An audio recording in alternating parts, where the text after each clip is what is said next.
one, and now I'm going to do the rectangular one.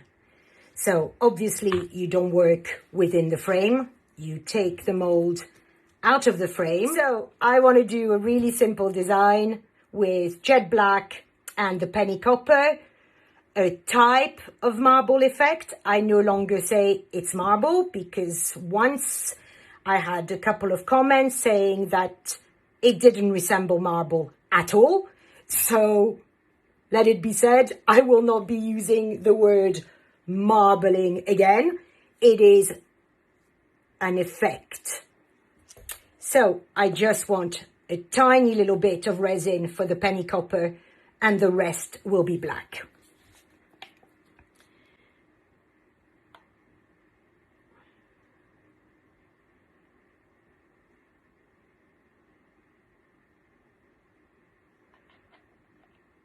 Go. Jet black and penny copper, both from Just For You Online UK.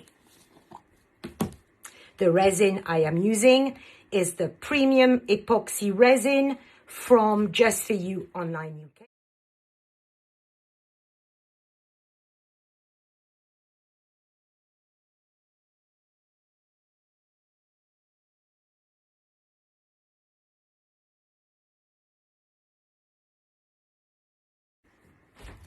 Actually, this is a little bit more brown, if you like, than I would have liked. I'm going to adding some gold changes its color to what I want.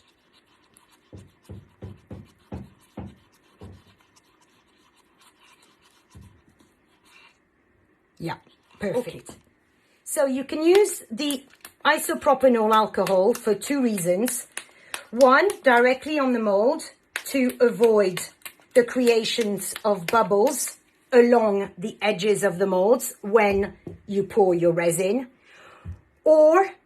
And when the work is completely finished, you can spray with the isopropanol alcohol to remove the bubbles instead of using the heat gun. If you are in particular working with a very small mold or a very intricate mold, and the use of the heat gun, heat torch, would burn your mold. So as I said, this is a very simple design. It's for my bathroom. So hang on, I want to get rid of this. So all I'm doing is just gently filling my mold with the black.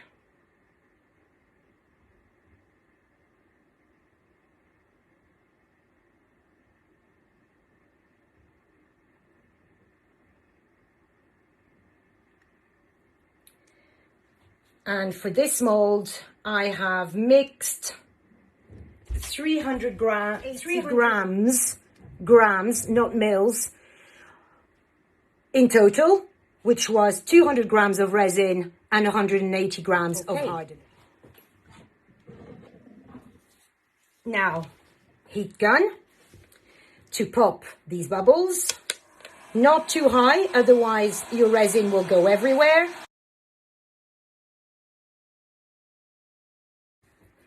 And the heat torch for the remaining ones.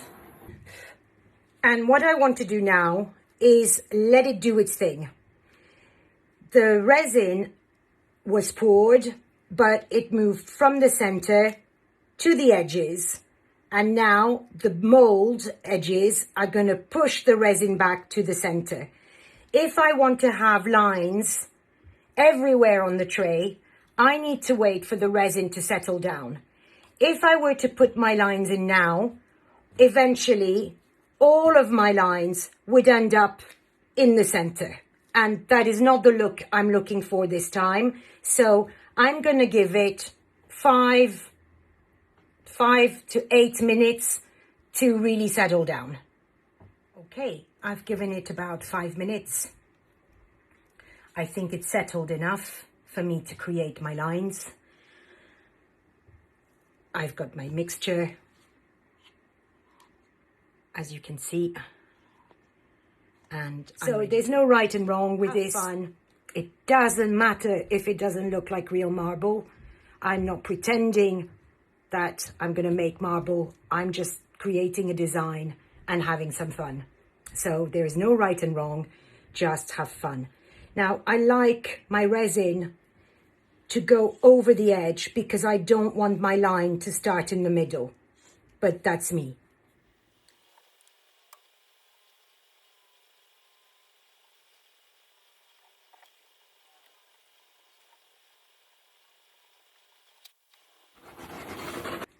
The reason I use that is because I want the gold to pop back to the surface and my design is done.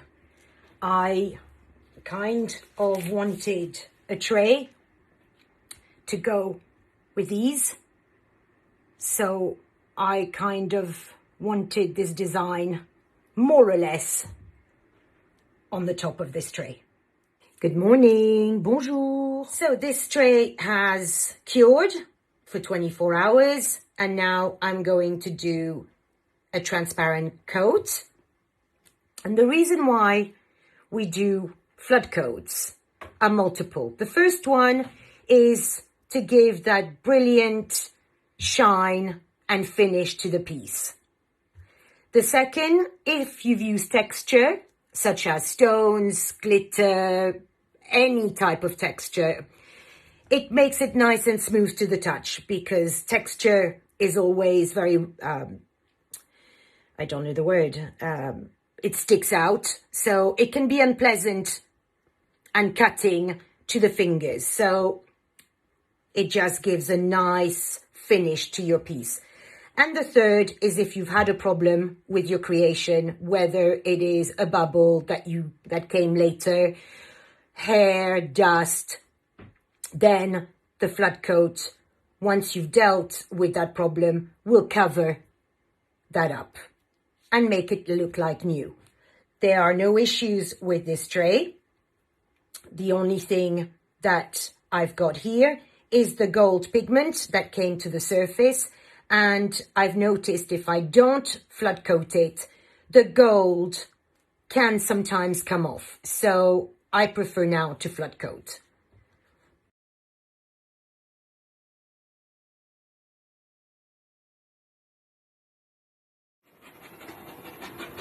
And now we're just heating the bubbles.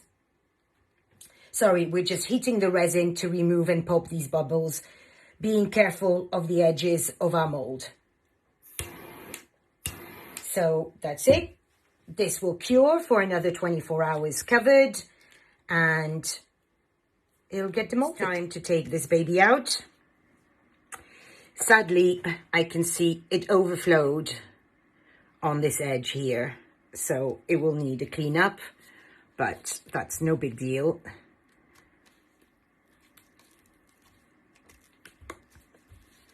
The lines have stayed nicely in position. They didn't go to the center. So there it is. And this, obviously, once it's cleaned up, I will do the edges in gold. And that's the result.